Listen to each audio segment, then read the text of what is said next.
What is up, Flick fans, and welcome back to my channel. I am back with another Netflix review, and this weekend's brand new movie is Wine Country on Netflix. Today we are going to talk about it. I know I usually do these on Friday. I wasn't actually going to review this movie on here at first. I'm like, I'll just keep it a Letterboxd exclusive, because yesterday I already had 3 reviews that I had to push out to you guys, and then I thought, I'm just gonna put it out on Saturday, and hopefully you guys check this out, and check out this movie if you are so inclined. Also, later today, a lot of people have been asking me, Austin, are you going to review the brand new Chinese box office blockbuster hit that dropped on Netflix last weekend? I wasn't going to, but because of the requests, that is coming out later today. But right now, Wine Country. So when a group of longtime girlfriends goes to Napa for the weekend to celebrate their friend's 50th birthday, tensions from the past boil over.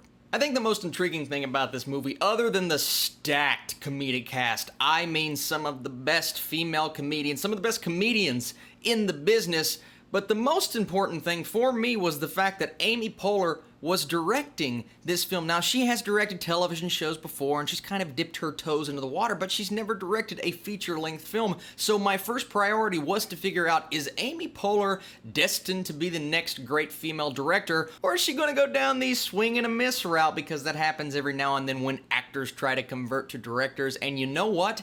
Even though I didn't love this movie, and even though I don't think it's going to appeal to people with similar tastes to me, I'm not saying there is not an audience or a demographic for this film. And the reason why I say that is because the characters in the film, they are all going through their own individual things, and they come together. Amy Poehler's character is the character that you expect her to be, because it is kind of the reoccurring role that she plays. She's pushing aside all of the things happening in her personal life and bringing these people together to have a fun time. And then, of course, conflict starts to spiral out of control, tension starts to raise up a little bit, and you have these interactions between these great comedians. But back to Poehler's directing, she actually does a good job directing this film. The script and the dialogue, it's not the best. It's not a complete bust of a film. Absolutely not, and that's why I'm not going too low with my score, but I will say it is a movie that kind of falls flat from a comedic standpoint, and if you're not into the actual plot, like I wasn't, then the movie better make you laugh. And for me, the jokes, a lot of them, they didn't fall completely flat, but I'm just sitting there like, a chuckle here and a chuckle there.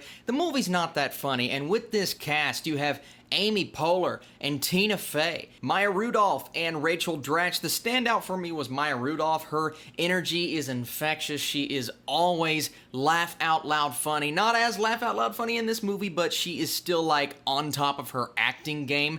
But the one who stood out to me from, I've never really seen that range from her before, is Rachel Dratch as Rebecca. She's good in this movie, and we've always seen her in those pop-up roles. She plays the weird character here and the character that gets on your nerves here, but we've never seen her in a serious role, and this is as serious as you've ever seen her, and she's good in the movie. This film, going in looking at the cast and how they're all friends in real life, you could get Grown Ups vibes, and I don't want you guys to think this is going to be a Grown Ups 3 or in the vein of what Grown Ups 2 was, because that movie did not work for me. This film is higher quality. It is better directed, and that's a testament to Amy Poehler because it's her first time behind the lens. I think if she had a better script to work with, I would have been a lot happier, but I am looking forward to seeing what she does next as a director. It's just the story for me. I was never really engaged like I wanted to be, and it felt like a pointless film in a way, and I don't mean to offend anyone who enjoyed the movie. It's just like, are they all there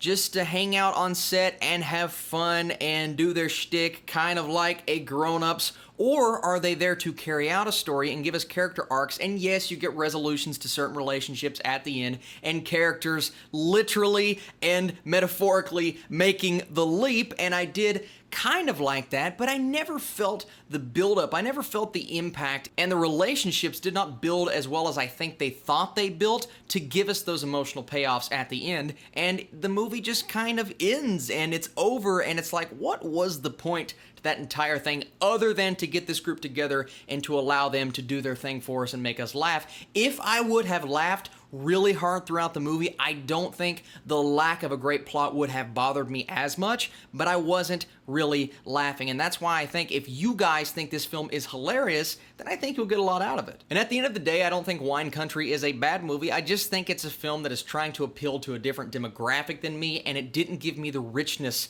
in the filmmaking and the writing and the script and the dialogue that I wanted, especially with a cast and crew like this. And all of those things being said, I'm gonna go 52% with a little asterisk of, I do think you guys should check it out on Netflix. If nothing else, check out Amy Poehler, first time directing.